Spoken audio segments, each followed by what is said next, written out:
Boa noite. Amém. Essa é a terceira etapa de reuniões que nós temos. Nós tivemos 6 reuniões até agora, 2 etapas de 3. Vamos ter mais uma etapa agora de 3 reuniões. O nosso tema é a paternidade de Deus e a ansiedade do coração do homem. Nós estamos estudando a respeito desses 2 temas em conjunto, a ansiedade e a paternidade de Deus. Nós já temos visto algumas coisas. Nós vimos que o que é principal para nós entendermos é que a ansiedade é um sentimento que, se não cuidado, ela se transforma num pecado, em inúmeros pecados dentro de nós. A ansiedade é um sentimento natural, por isso o Senhor diz, não andeis ansiosos. O Senhor não traz uma reprovação imediata, ou a palavra ansiedade, ela não entra na lista, nas inúmeras listas de pecado que a Bíblia apresenta. Por quê? Porque a ansiedade, ela é um sentimento derivado do nosso distanciamento da paternidade de Deus. Quando o pecado entrou, ele nos separou de Deus. E o eterno propósito que Deus tinha de nos tornar filhos foi interrompido até a vinda do nosso Senhor. Com a vinda do nosso Senhor, a morte dele na cruz, nós fomos então adotados na família de Deus. Nós fomos incluídos na família de Deus. E passamos então a ser filhos de Deus. Quanto mais o ser humano se sente filho, mais o ser humano tem o coração dele descansado. Por mais maduro que um homem de Deus seja, todo homem de Deus terá áreas a serem trabalhadas na sua filiação. Por mais maduros que nós sejamos, todos nós teremos áreas em que o Senhor vai nos provar, em que o Senhor vai nos trabalhar, em que o Senhor vai nos chamar para Ele. E Ele vai usando alguns instrumentos nesse chamamento nosso para Ele. Nós vamos começar a olhar isso nessas 3 próximas reuniões. Nós vamos estudar nessas 3 reuniões sobre o Pai e o sofrimento. Afinal de contas, nós só somos ansiosos porque nós não queremos sofrer. A ansiedade é um sentimento ligado a evitarmos o sofrimento. Somos ansiosos porque queremos garantir o nosso bem-estar, a nossa segurança. Então, a ansiedade, ela está diretamente ligada ao tema do sofrimento. E eu gostaria, como eu tenho dito então para os irmãos, nessas 3 próximas reuniões, nós vamos caminhar na palavra, em várias porções da palavra. Não vai dar tempo de vermos todos os textos que nós teríamos para ver. Eu considero o assunto maravilhoso, mas maravilhoso. O assunto da paternidade de Deus e do sofrimento, ele é maravilhoso. Ele faz o nosso coração encontrar descanso quando nós entendemos a mente do Pai. E o que nós vamos fazer nessas próximas reuniões é então olhar a paternidade de Deus e o sofrimento. Antes de nós iniciarmos, vamos curvar nossas cabeças mais uma vez.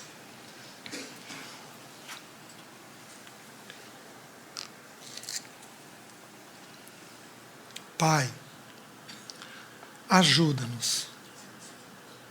Ajuda-nos na nossa infantilidade. Ajuda-nos na nossa limitação.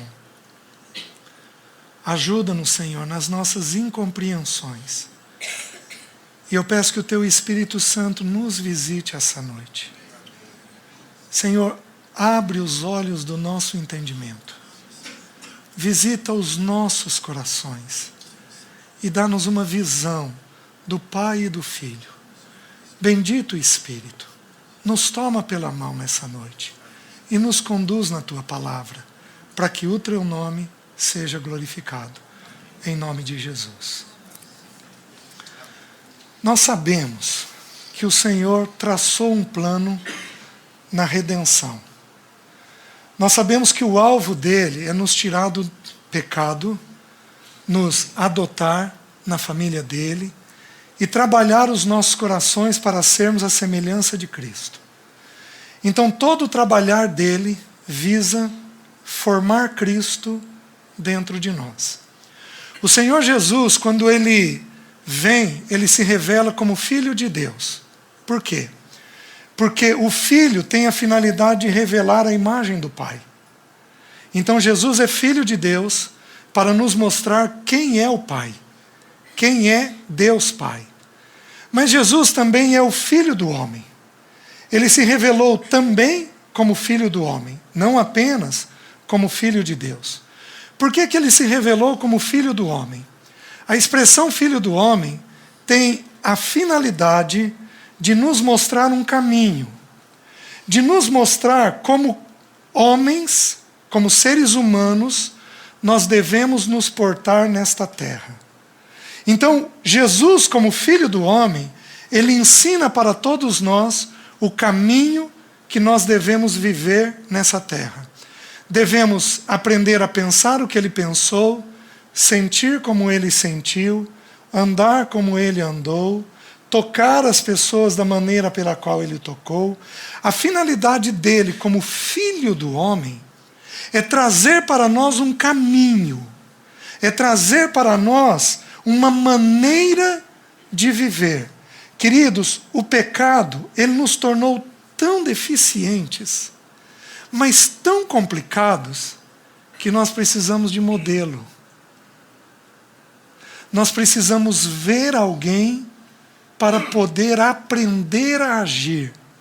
Por isso que Jesus, como Filho do homem, a Bíblia diz que ele era o unigênito do Pai, transformado depois não mais no unigênito, mas agora no primogênito do Pai, o primeiro de muitos irmãos. Por que ele fez isso? Porque o nosso estado é tão deplorável, digamos assim, o nosso estado é tão grave a nossa realidade, que o Senhor vem e nos dá um modelo. Por isso que nós aprendemos por imitação também. Do mesmo jeito que uma criança de 2 anos imita o irmão mais velho de 6. O irmão mais velho acha que ele é um pentelho.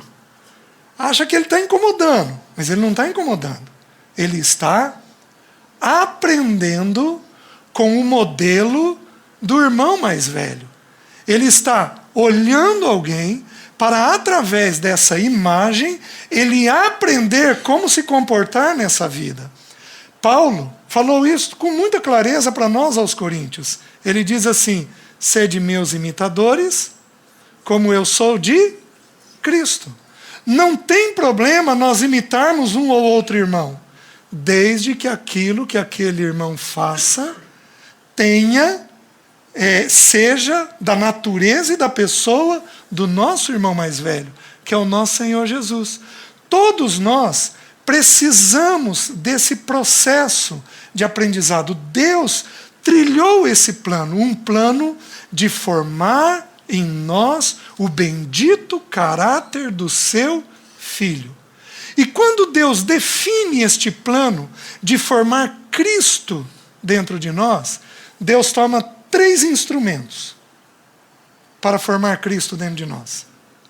Eu só vou citar para os irmãos as referências. O primeiro instrumento que ele toma, a palavra. João 17:17 diz assim: santifica-os na verdade. A tua palavra é a verdade. Então, o primeiro instrumento que Deus Pai lança mão para formar a imagem do Filho dentro de nós é a palavra. Essa palavra, ela tem muitos símbolos dentro dela. Mas talvez o símbolo mais significativo é o símbolo de um espelho. Quando eu abro a palavra, eu me vejo. A palavra fala de quem? De Cristo. Quando eu olho este irmão mais velho, eu vejo quem eu devo ser e eu vejo aquilo que eu não sou. Os irmãos estão entendendo? Isso daqui é um espelho. A Bíblia é maravilhosa. Quando o Senhor deu a instrução do tabernáculo, então nós temos várias peças. Você tem a porta do tabernáculo, depois você tem a primeira peça é o altar de incenso, a segunda peça é a bacia. A bacia, então, era um lavatório, onde o sacerdote chegava, se lavava, e ele então entrava no lugar santo, e depois, uma vez por ano, no Santo dos Santos. Essa bacia, a Bíblia descreve, então era uma bacia para a gente se lavar. Ela foi feita de bronze, mas ela foi feita do espelho das mulheres. Então, 2 milhões de pessoas, Moisés deu uma ordem. A mulherada que tem espelho aí. Eles poliam o bronze para tentar dar uma imagem mais parecida. Então as mulheres usavam o bronze polido para verem o rosto, se pentearem. Toda mulher precisa de um bom espelho, né? Então olha o símbolo que Deus tomou. Deus tomou o espelho para servir de lavatório. Essa palavra é o primeiro instrumento que Deus toma para formar Cristo em nós. Então isso daqui é um lavatório.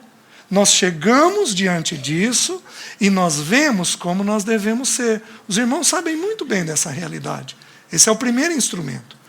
O segundo instrumento que Deus toma para formar Cristo em nós é o Espírito. Porque o Espírito é aquele que toma esta palavra e aplica esta palavra aos nossos corações. Nós temos, por exemplo, o texto de João, capítulo 16, versículo 12 e 13. Diz assim: tenho muito a vos dizer, mas vós ainda não podeis suportar, então eu enviarei o Espírito da verdade, e ele vos conduzirá a toda a verdade e vos anunciará as coisas que hão de vir. Então, o Espírito toma a palavra e aplica aos nossos corações. Por isso, meus queridos, a ordem da palavra é tão incisiva. Não entristeçais o Espírito. Não apagueis o Espírito.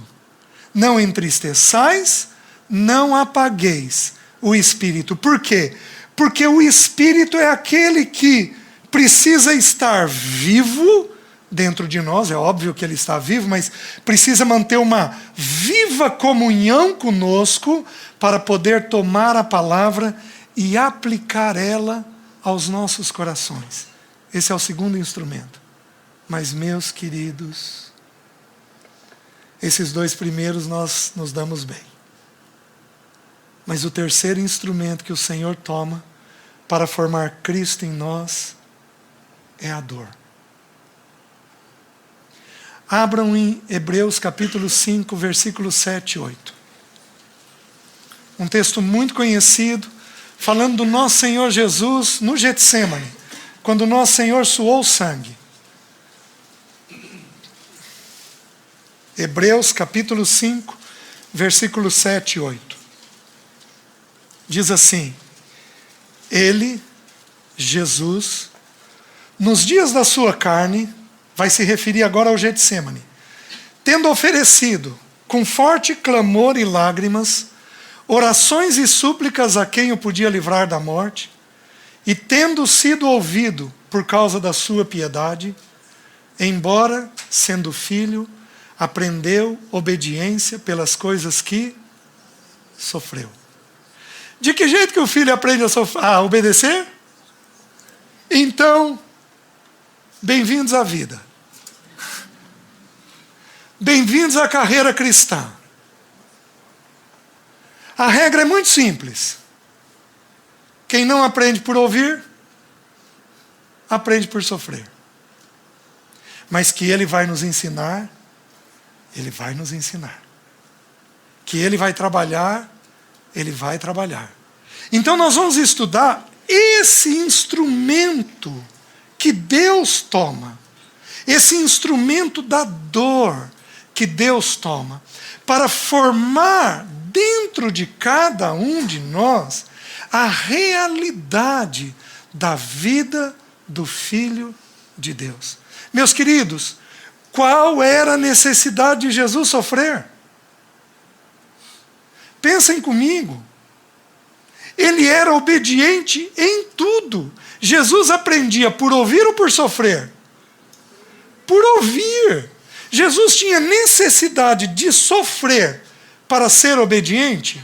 Não. Ele aprendia todas as coisas por ouvir. Por que que o nosso bendito Senhor se submete a um Getsemane? Se submete a uma hematidrose, aquele suar sangue dentro dele? Por que que o nosso bendito Senhor se sujeita a um sofrimento tão intenso? Meus queridos, Ele fez isso apenas por minha causa e sua causa. Porque como Filho do homem, Ele precisava nos mostrar como lidar com a dor. Se tem uma coisa que todos nós temos, é dor. Alguns mais, outros menos. Alguns sofrem mais com realidade. Outros sofrem menos porque a realidade da dor não é tão grande. Alguns sofrem muito sem terem grandes problemas. Outros sofrem pouco, às vezes tendo grandes problemas. Cada um de nós lida com a dor de uma maneira e de uma forma. Mas o fato é o seguinte: todos nós passaremos por dor. Passaremos por sofrimento. Todos nós. E o nosso bendito irmão mais velho, o nosso amado, o nosso Senhor Jesus, se submete a um processo de sofrimento para ensinar para mim e para você como é que a gente lida com a dor. Nós vamos ver, talvez amanhã ou no domingo, vai depender de como a gente caminhar, Isaías 53. Isaías 53 diz que o nosso Senhor foi homem de dores. Em que contexto ele foi homem de dores? Nós vamos abrir as Escrituras e tentar entender aquilo que produz dor. O nosso Senhor no Getsemane, ele fala da solidão que ele ia viver. Do meu ponto de vista, as duas dores mais severas que um ser humano pode passar: a dor do desprezo e a dor da solidão. Nós vamos dar uma olhadinha nisso daí. Mas o fato é o seguinte: todos nós passaremos por dores. E Deus, como um bendito Pai, um amoroso Pai, um gentil Pai, Ele conduziu o Filho à dor. E Ele tomará a mim e a você e nos conduzirá neste caminho de dor. Para uns, Ele escolhe a área financeira.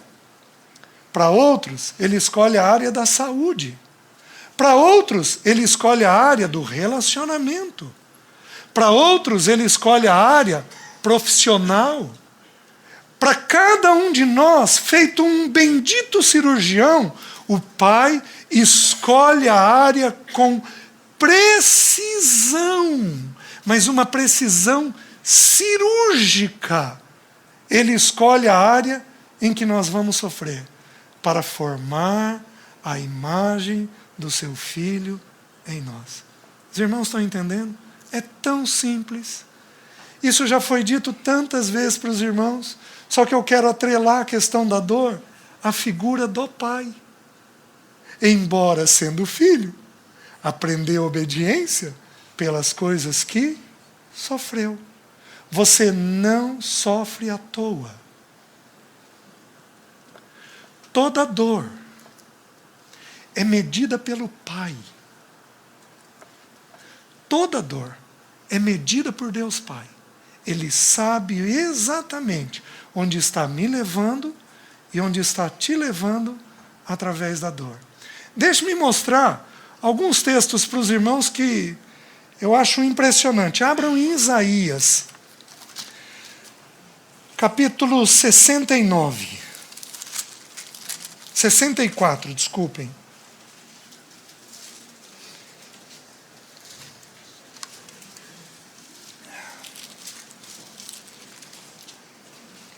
Seria um desafio achar Isaías 69, né? Isaías 64, diz assim, versículo 8.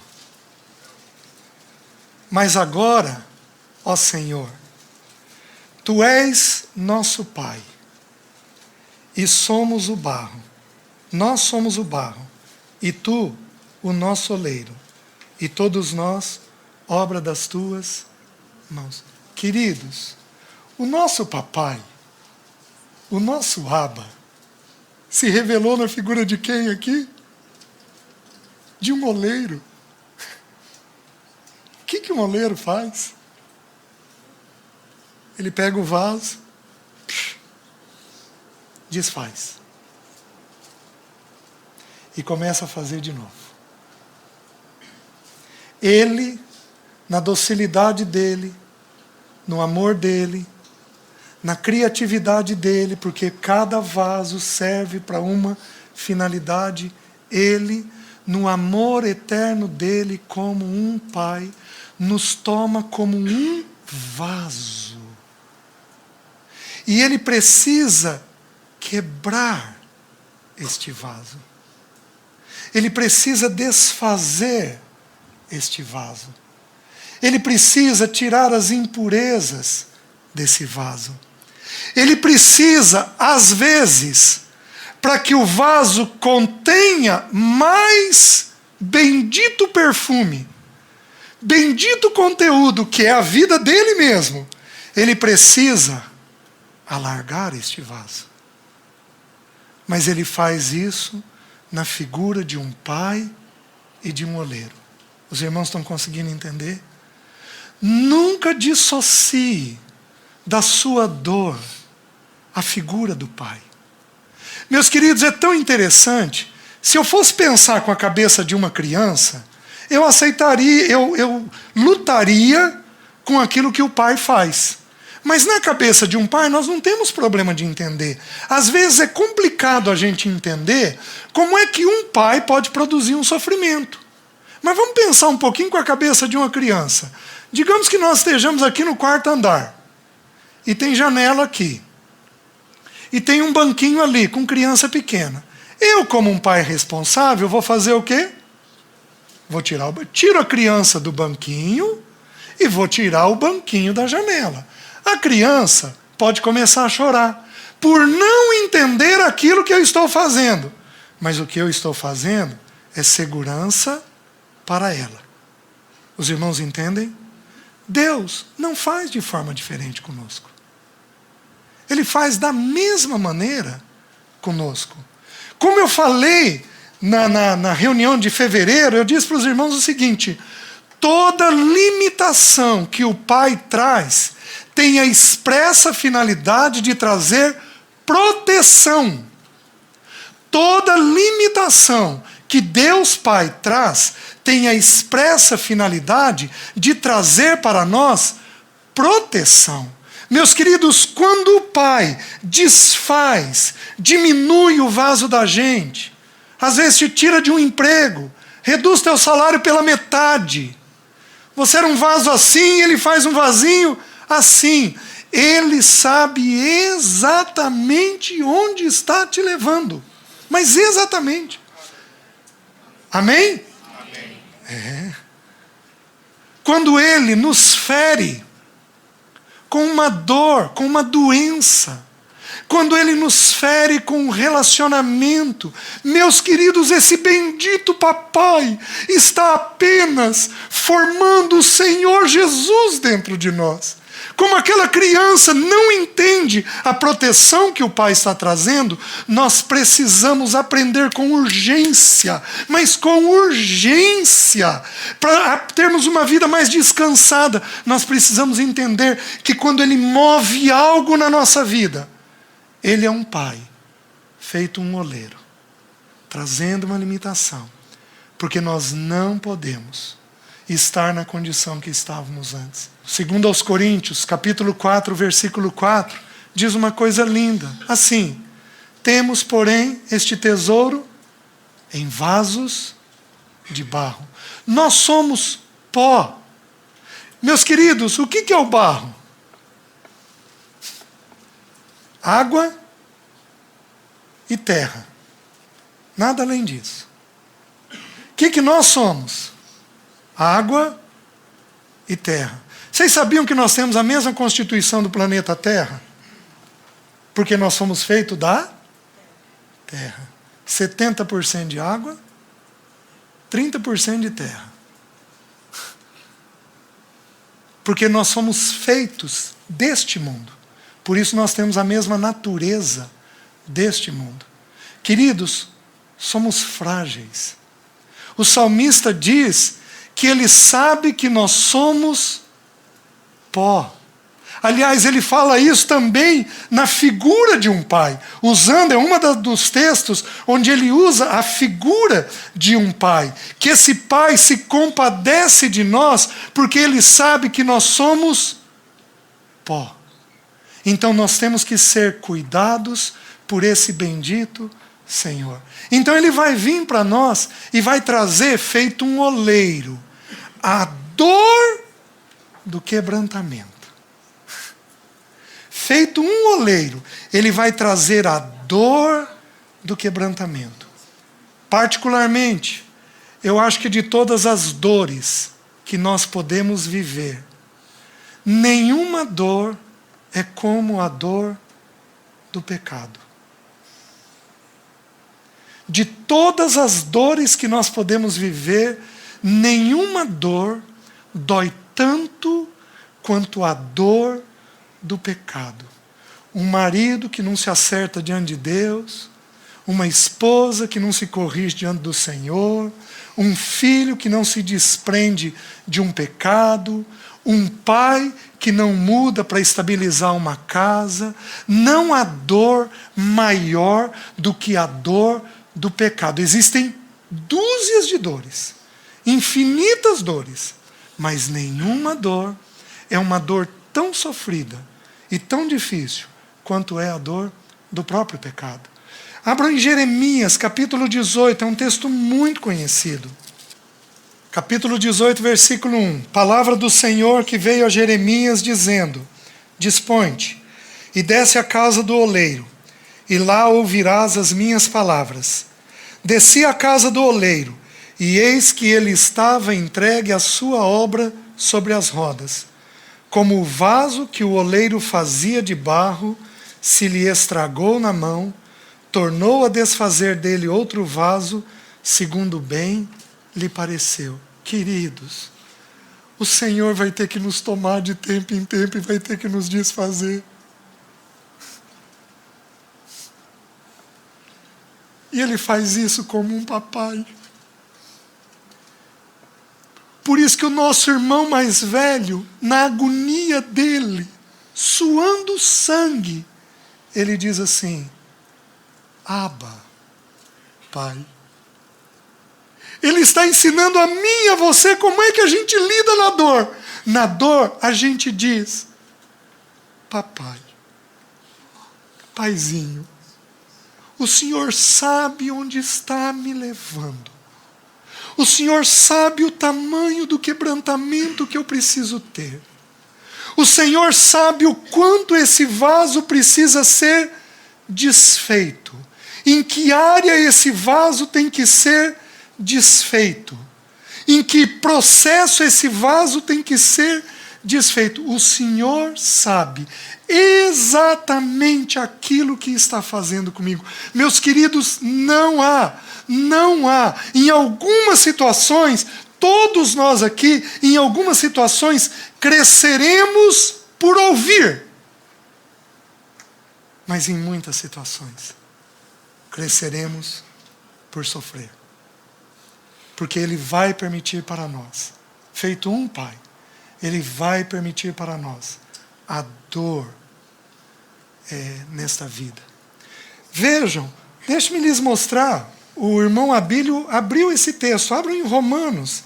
Deixe-me lhes mostrar. Olha a preciosidade desse texto. Romanos capítulo 8, versículo 14. Diz assim, Romanos 8, 14. Pois todos os que são guiados pelo Espírito de Deus são filhos de Deus. Porque não recebestes o espírito de escravidão para viverdes outra vez atemorizados, mas recebestes o espírito de adoção, baseados no qual clamamos, Abba, Pai. Então, nós não precisamos ficar atemorizados. Por quê? Porque em tudo,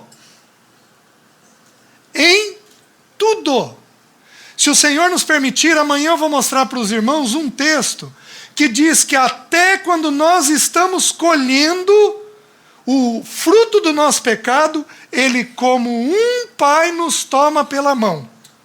Em tudo, Ele é um Abba, Pai. Aí, com essa ideia do Abba, nós fomos colocados numa família, onde nós temos um paizinho, onde nós temos um papai. Queridos, a palavra pai, Abba, não é pai. A palavra Abba é papai, paizinho, pai querido. É uma expressão muito íntima. É uma expressão de socorro. É uma expressão de colo. É uma expressão de cuidado. É uma expressão de proximidade. É muito mais do que apenas a palavra pai. É uma palavra muito mais íntima. Com isso em mente, olha como é que o texto desenrola. O próprio Espírito testifica com o nosso Espírito que somos filhos de Deus. Ora, se somos filhos, somos também herdeiros. Herdeiros de Deus e co-herdeiros com Cristo. Se com Ele sofremos, com Ele também seremos glorificados. Vamos entender o texto. O que significa a palavra glorificação?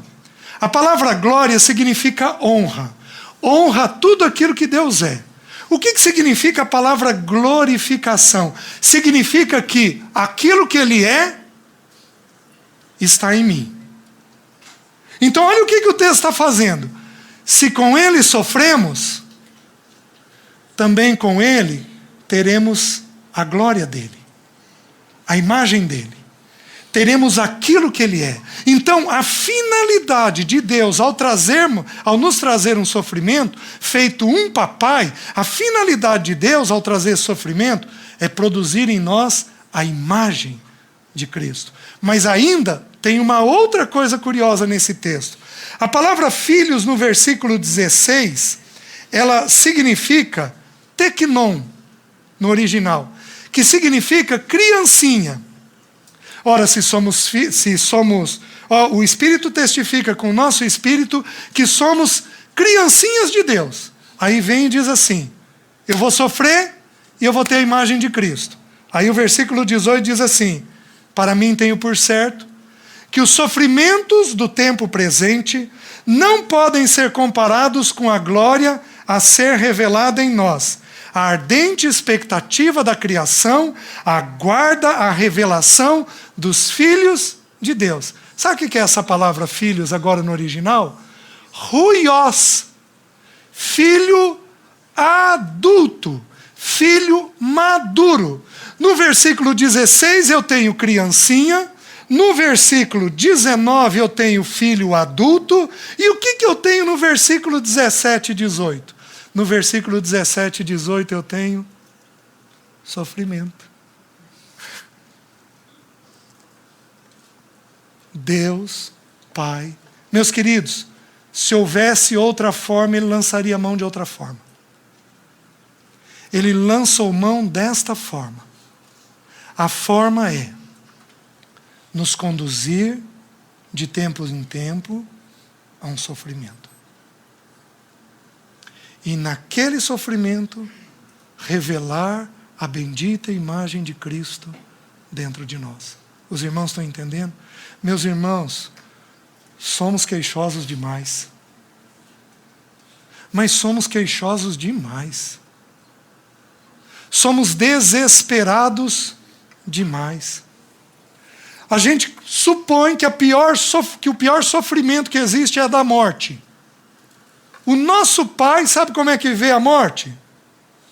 Salmo 115, se não me engano, ele diz assim: preciosa é aos olhos do Senhor a morte dos seus santos.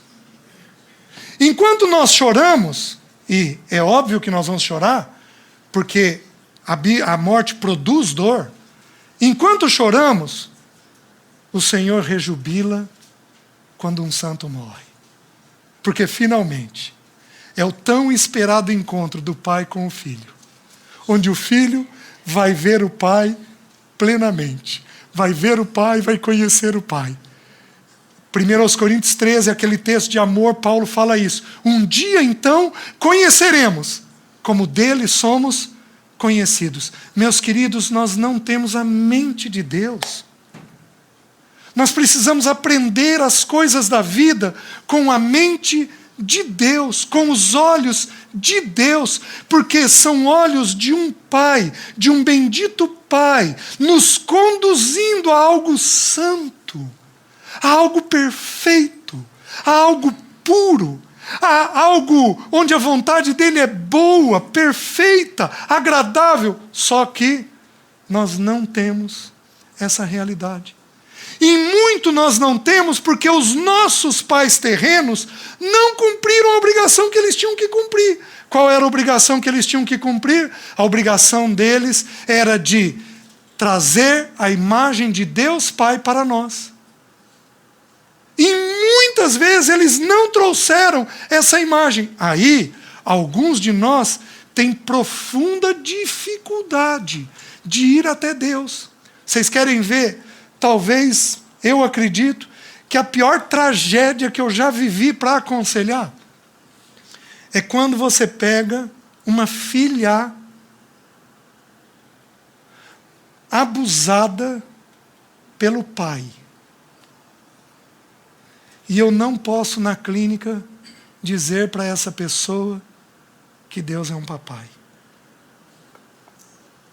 Eu não posso dizer para ela que Deus tem um colo, que Deus tem um abraço, que Deus nos põe no seio dele, assim como o Filho amado habitou na eternidade no seio dele.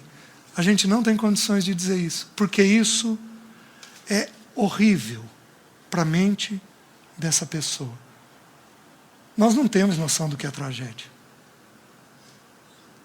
Nós não temos noção do que é tragédia. Uma pessoa dessa, do meu ponto de vista, viveu uma tragédia. Porque ela vai precisar de anos do trabalhar do Espírito Santo de Deus dentro dela para ajudá-la a descansar na bendita pessoa do papai. Isso é tragédia, do meu ponto de vista.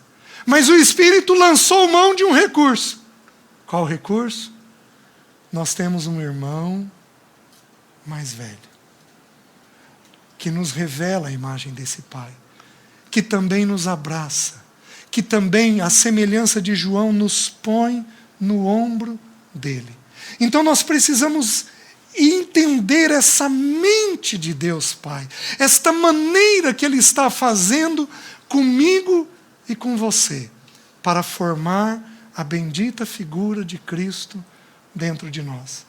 Amém até aqui? Amém. Os irmãos estão entendendo?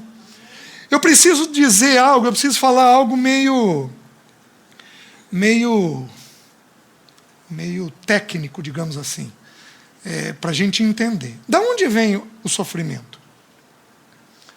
Nós precisamos compreender um pouco isso. Da onde que o sofrimento vem? O sofrimento ele deriva de 4 lugares. O sofrimento tem 4 fontes. Então, toda vez que você estiver sofrendo, você precisa verificar qual é a fonte daquela dor. Porque algumas nós podemos corrigir, outras nós não podemos corrigir. A primeira fonte de sofrimento, o pecado original. O salário do pecado é a morte. Meus queridos, tudo o que o pecado toca, o pecado produz dor, produz morte. Tudo que o pecado toca, o pecado vai produzir dor. Então pensem comigo, nós estamos num mundo caído, porque esse mundo está caído. O príncipe dele é Satanás, é o diabo. Ele ordena isso daqui. O próprio texto de Romanos diz uma coisa muito singular para nós. Diz assim, que a natureza geme por causa da vaidade do homem. Então, como nós somos vaidosos, não precisamos de todas as blusas que temos. Não precisamos de todos os sapatos que temos. Não precisamos de todos os carros que temos às vezes. Nós não precisamos. Por que temos? Por causa da vaidade que envolve o nosso coração. Quem paga para produzir isto? A natureza. Então a natureza geme. Nós nascemos num mundo caído. Então nós nascemos para sofrer. Nós nascemos num corpo caído. Esse corpo, ele precisa ser transformado. A Bíblia diz que na vinda do Senhor, nós subiremos, aleluia, com um corpo novo, glorificado, que nós não sabemos como é, mas nós sabemos que será semelhante a Ele. Louvado seja o nome dEle. Na vinda do Senhor, vamos subir com uma transformação, um corpo glorificado, mas enquanto estivermos neste corpo, nós vamos sofrer, porque este corpo é caído. Quantos aqui, esse ano, não vão estar sujeitos a uma situação de uma doença grave na família? Quantos aqui talvez não estejam o ano que vem entre nós? Queridos, tudo isso promove dor, tudo isso promove sofrimento, e nós não precisamos temer isto. O povo de Deus não precisa temer a dor. Sofrer é doído, mas o povo de Deus tem que entender que na dor ele pode encontrar Abba, Pai. Ele pode encontrar o Paizinho, querido. Então, o primeiro lugar de onde o sofrimento vem? O sofrimento vem da queda. É o primeiro lugar de onde vem. O segundo lugar de onde o sofrimento vem? O sofrimento vem dos nossos pecados individuais. Porque tudo que o pecado toca, o pecado mata. Então, quando eu, como pai, peco, minha esposa, que é uma comigo, vai sofrer. Meus filhos, que eu tenho a responsabilidade de edificar, vão sofrer. Então, o segundo lugar de onde a dor vem, a dor deriva do nosso próprio pecado. A Bíblia diz em Gálatas 6, 7, não precisam abrir, ela diz com muita propriedade assim: de Deus não se zomba, pois tudo que o homem semear, isto também ceifará. Meus queridos, o nosso Deus, ele é um Abba Pai, mas ele também é Deus. E como Pai, ele faz com que nós soframos, porque a gente precisa corrigir os pecados que nós temos. Então, o segundo lugar, da onde deriva o pecado, da onde deriva a dor, deriva do nosso próprio pecado. Vocês já devem saber disso. Um dos irmãos, com certeza, já partilhou isso para os irmãos. Romanos, ele tem uma divisão curiosa com relação à palavra pecado. Até o capítulo 6, a palavra vem no singular, porque está falando do pecado original. A partir do capítulo 7, a palavra vem no plural, porque está falando do nosso pecado individual, dos atos que nós cometemos. Então, nesses dois itens, eu coloquei isso para vocês. O pecado original, que é de onde deriva toda a dor, e depois do nosso próprio pecado. Mas tem uma terceira fonte, o sofrimento. Que eu precisaria achar um texto claro. Os irmãos vão me entender muito bem. Mas eu gostaria de achar um texto bem claro nas Escrituras para poder expressar isso que eu vou dizer para os irmãos. Terceira fonte de sofrimento: o pecado do outro. Porque eu também posso sofrer com o pecado do outro. Uma mulher adultera. De que jeito que fica o marido?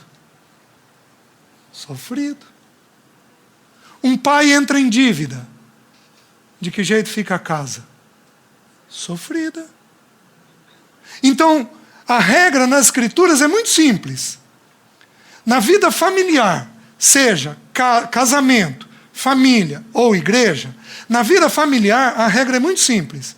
Um planta e todo mundo colhe. Um planta e todo mundo colhe. Digamos que um dos líderes da reunião aqui, da congregação, peque. Como que vai ficar o espírito? Triste. Como que a igreja vai se sentir? Entristecida. Um peca e todos sofrem.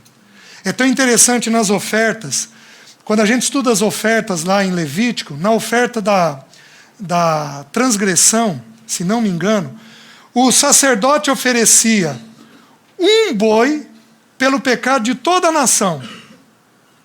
E oferecia um boi pelo pecado dele. Porque um sacerdote, quando peca, pode levar uma congregação inteira a pecar. Então, o peso do pecado desse sacerdote interferiria, afetaria toda a congregação. Meus irmãos, olha cada assunto sério.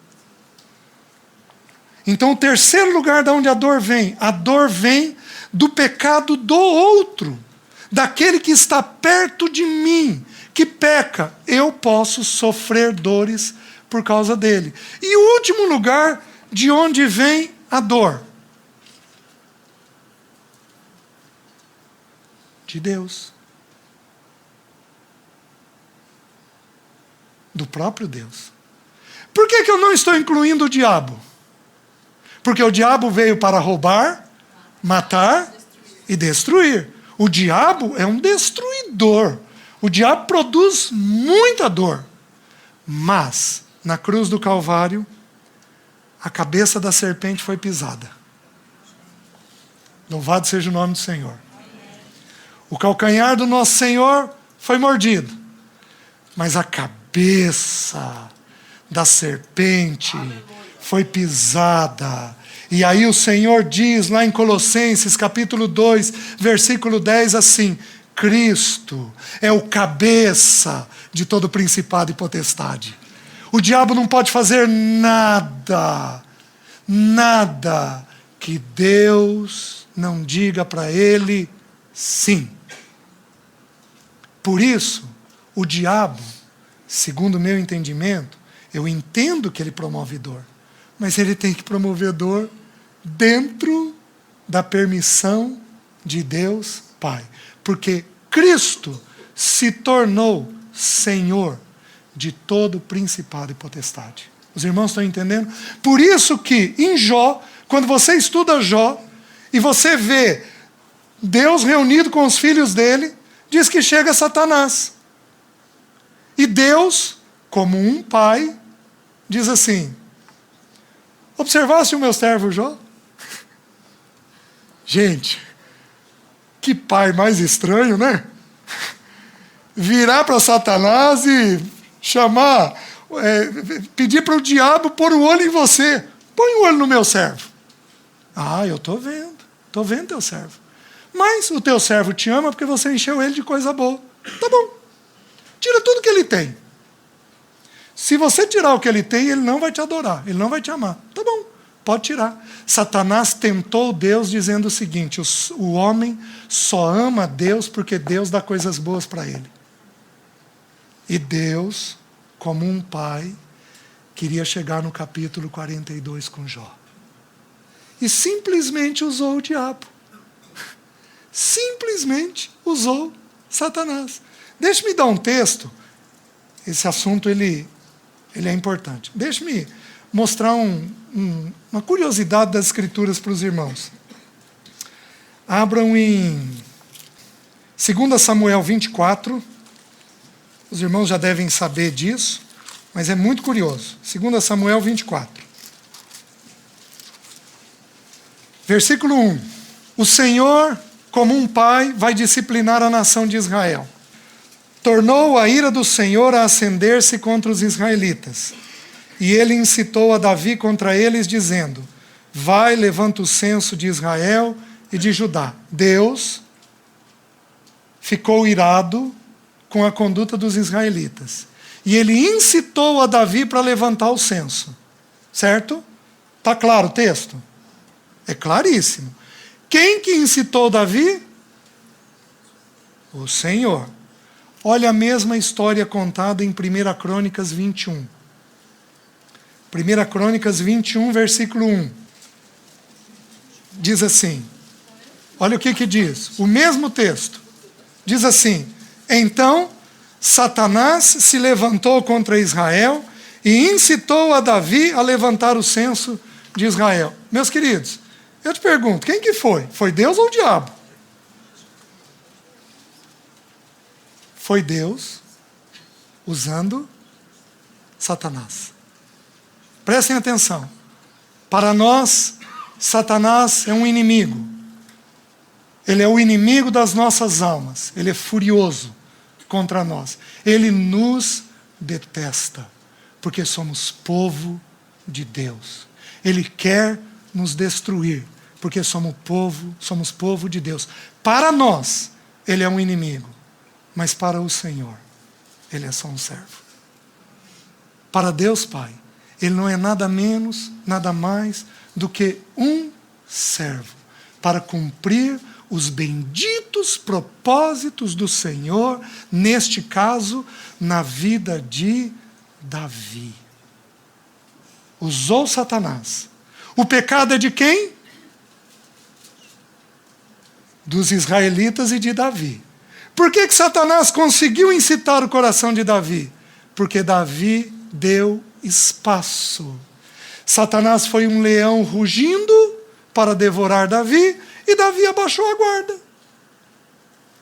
Encontrou espaço, Satanás encontrou espaço no coração dele. Mas ele não podia ter feito isso se o Senhor não dissesse para o diabo: pode. Então nós temos 4 fontes de sofrimento: o pecado original, o meu pecado, o pecado do outro e o próprio Deus, trazendo uma situação difícil para nós quando não há pecado na nossa conduta. É exatamente o que ele fez com o Filho de Deus. É exatamente o que sofrem alguns irmãos. Se der tempo, nós vamos ver amanhã à noite. É o sofrimento visando a igreja. Então, quando você sofre, você tem que parar e olhar a fonte da sua dor. Porque se é do seu pecado, você tem que pedir perdão e corrigir. Se é do pecado de quem está perto de você, você tem que entender se é para você falar ou se é apenas para você orar. Falar com a pessoa, não com os outros. É para você buscar esse discernimento. Quando vem de Deus, nós apenas nos sujeitamos à bendita e santa mão deste papai, porque ele sabe onde está nos levando. Os irmãos estão conseguindo entender? Então, ao sofrermos, você tem que olhar isso. Como é que o filho de um de nós pode nascer e com 1 ano e 3 meses ter um tumor no cérebro? Um tumor que não deriva de nada. Mãe não fumou, não bebeu. Quem fez isso? O pecado original. E quem mais? Deus Pai. Visando trabalhar alguma coisa no coração daqueles pais. Oh, meus queridos, nós temos que aprender a olhar de onde o sofrimento vem. E deixe-me colocar mais 2 curiosidades para os irmãos. Prestem atenção nisso. Muitos de nós aqui sofremos por causa do pecado dos outros. Muitos de nós. Muitos filhos sofrem por causa dos pais. Muitos cônjuges sofrem por causa dos seus parceiros. Muitas famílias sofrem por causa dos parentes. Muitas congregações sofrem por causa da liderança. Muitas lideranças sofrem por causa da congregação, o que é mais comum de existir. Os irmãos agonizando em função dos pecados da congregação. O que acontece com o pecado? Deus tem controle do pecado nessa terra? Meus queridos, não cai um fio do nosso cabelo, da nossa cabeça, não cai um fio de cabelo nosso na nossa cabeça, se Deus Pai não permitir. Você acredita que Deus Pai conta as pombas de Londrina? Londrina ainda tem problema com pomba? Você acredita, se eu te falar que Deus conta o número de pomba em Londrina? Sabe por que eu sei que Ele conta? Porque Ele conta o número de pardais em Maringá. Maringá tem muito pardal, mas muito pardal. A Bíblia diz que nem um pardal cai se não for da vontade do... Não é de Deus, é do Pai. A Bíblia, ela lança mão de algumas figuras tão simples para a gente entender a proximidade que Deus Pai tem de nós. Ele cuida de um pardal, Ele alimenta um pardal. Meus queridos, a Bíblia diz isso, que Ele alimenta os pardais.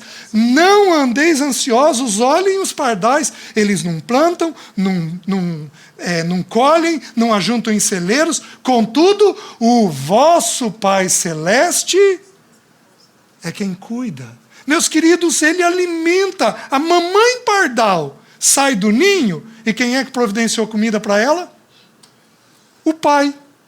Gente, olha que figura simples que Ele lança a mão, para a gente poder entender a visitação dEle. Então, o que esse papai faz com o pecado?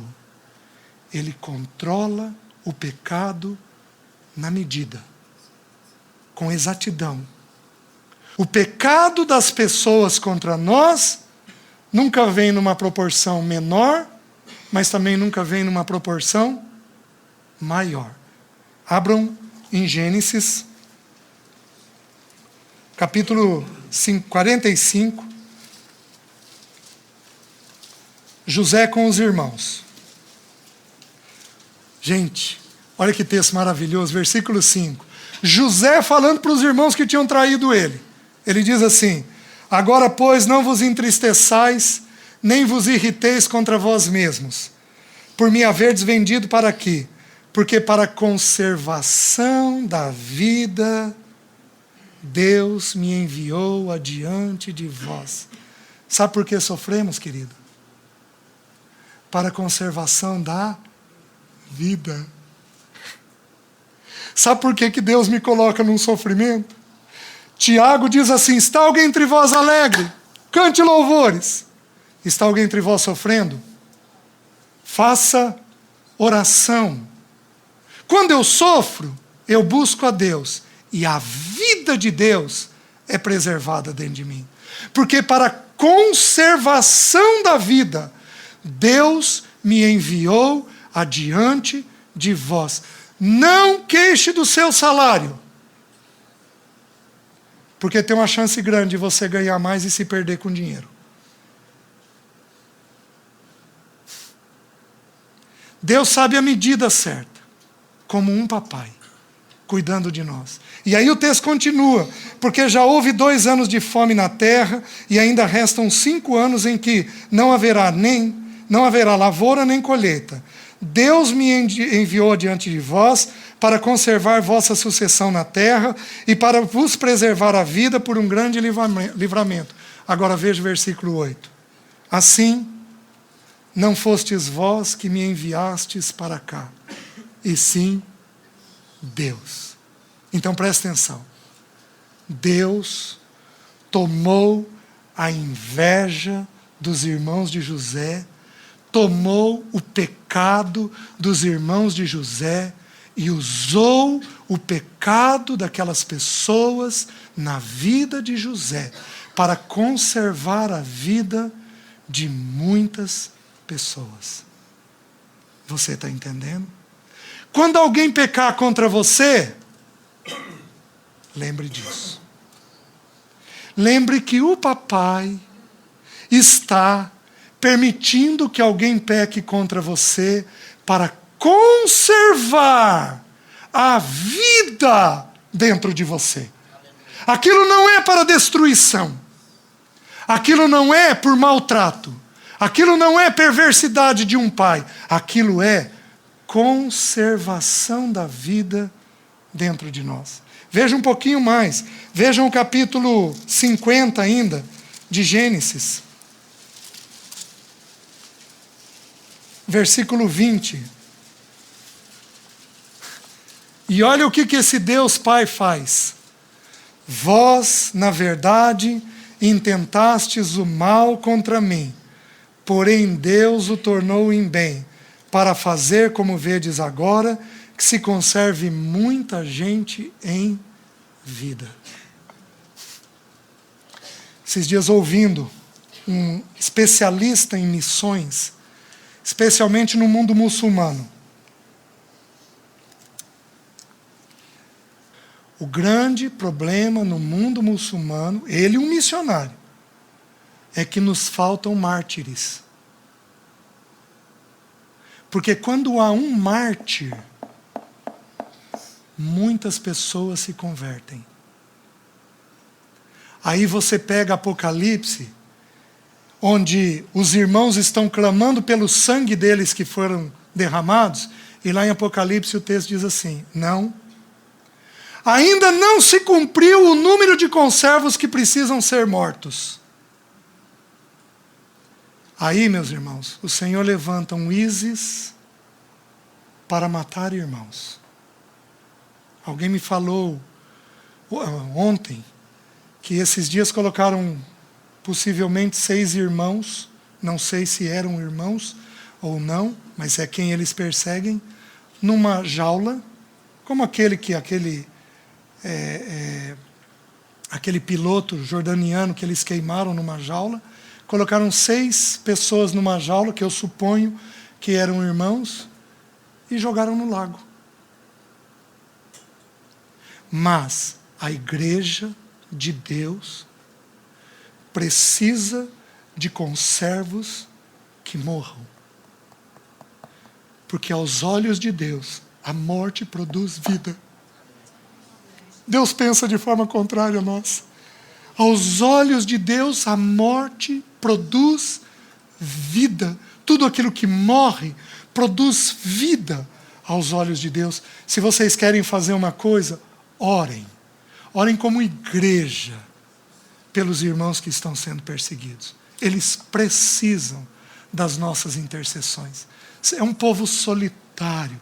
Esses dias reuniram um grupo de irmãos nos Estados Unidos, levantaram um dinheiro monstruoso para ofertar. Levantaram instituições que vão ofertar para estes irmãos que estão sendo perseguidos. Imagina uma filha sua raptada.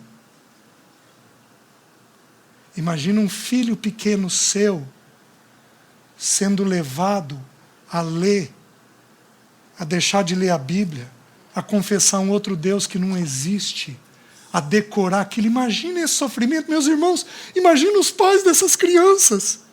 Esses irmãos sofrem, esses estão sofrendo. Nós ainda não temos noção do que é sofrimento. Por isso que Deus, no texto de Hebreus, quando vai falar de disciplina, nós não vamos ter tempo de abrir sobre o pai e a disciplina. Mas o texto de Hebreus, quando fala da disciplina de Deus, ele começa no capítulo 12, versículo 4, dizendo assim: não tendes resistido ainda até o sangue. Ou seja, nenhum de nós aqui tem que ser levado, está sendo levado neste presente momento, a ter que dar a vida pela igreja. Às vezes o Senhor está trazendo uma dificuldade financeira para você, para formar Cristo em você, e depois de formar Cristo em você, formar Cristo em mais 2, 3 irmãos, naquela mesma área financeira. Nós vamos ver amanhã os textos que falam a respeito disso. Então, meus queridos, nós temos que entender que Deus controla o pecado. Que o pecado nunca vem numa proporção exacerbada sobre a nossa vida. Ele vem sempre numa medida adequada dentro da nossa vida, como veio na vida de José. Mas ainda tem um texto que me chama mais atenção. Um texto de Isaías. Abram em Isaías 45. Isaías capítulo 45. Vamos começar com o versículo 5. Meus queridos, olha que impressionante. Eu sou o Senhor e não há outro. Além de mim não há Deus. Eu te cingirei, ainda que não me conheces. Isaías 45, 5. Versículo 6. Para que se saiba, até ao nascente do sol e até ao poente, que além de mim não há outro. Eu sou o Senhor e não há outro. Eu formo a luz e crio as trevas. Faço a paz e crio o mal. Eu, o Senhor, faço todas estas coisas. Queridos, a palavra mal aqui tem que ser entendida. Deus nunca cria o pecado. Porque para criar o pecado, ele tem que ter a natureza do pecado dentro dele. Então Deus nunca cria o pecado. Mas o que significa a palavra mal? A palavra mal significa aflição, adversidade. O que o texto está falando? O texto está dizendo assim: eu crio a luz, mas eu também crio a aflição, a adversidade. E meus queridos, ele faz tudo isso no caráter de um papai. Amém? Amém. Vamos curvar nossas cabeças. Senhor, tem misericórdia de nós, Senhor. Tem misericórdia de nós. Vem com a tua bendita misericórdia. Senhor, nós somos pó. Nós somos pó. Senhor, quebra esse vaso e faz-nos segundo a tua bendita vontade. Ajuda-nos a ver o sofrimento dentro dos teus olhos. Ajuda-nos a compreendermos o que o Senhor está fazendo conosco. Ajuda-nos a sermos filhos, como Jesus foi um filho. Ajuda-nos a descansarmos em Ti. Nós pedimos, em nome de Jesus. Amém.